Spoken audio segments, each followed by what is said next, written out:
من یه تار مو ازت کمشه میمیرم. که کاری نکن بمونم سر دورایی مجبور بشم انتخاب کن. خیلی تشکر میکنم بعد این همه دستمال کشی توی خراب شده اینجوری پشت من جلوی حرومزاده خالی کردی. دلم برات میسوزه از ترس اینکه یه خار تو انگشتت نره. این وضعیت زندگیت نقطه ضعفت همینه دیگه. عشق ضعیفت کرد. من چیکار کنم که نبریش؟ چیکار کنم آقا؟ به پات میفتم التماستون میکنم. چقدر دیگه میخوایم بدبخت رو تحقیر کنیم؟ آموزه ندارم شلوغرم راست میگی ولی آدم که هستم میتونم نگران زن و بچه‌م باشم که.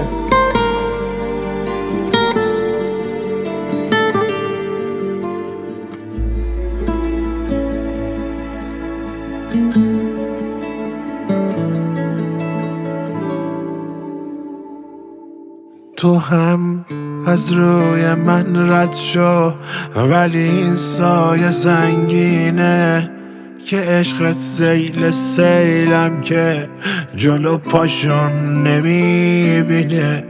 عقوبت داره له کردن ولی تو ساده رد میشی. خبرداری زمین گرده لگت کردی لگت میشی.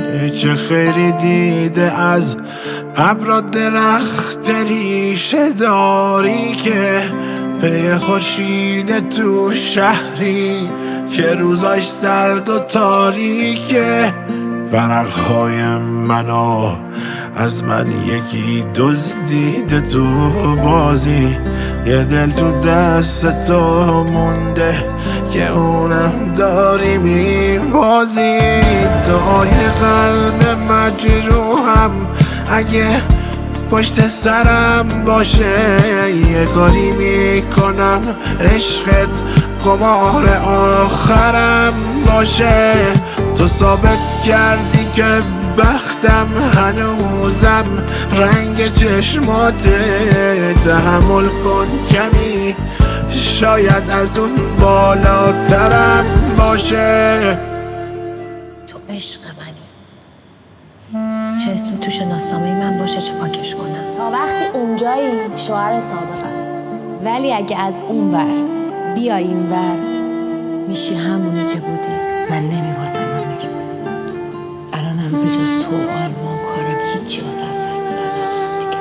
استخونامون داره خوب میشه آقا. استخوناتم خود چه خودم برات گچ میگیرم. مسیر مستقیم در هم داره نمیبینی. ببین بارون سنگم داره میباره نمیبینی. ته این راهو میبینم مثل یک کولیه داغون. یه چشمم عشق اون چشمم یه آلا خون و بالا خون. دعای قلب مجروحم اگه پشت سرم باشه یه کاری میکنم عشقت قمار آخرم باشه. تو ثابت کردی که بختم هنوزم رنگ چشماته. تحمل کن کمی شاید از اون بالاترم باشه.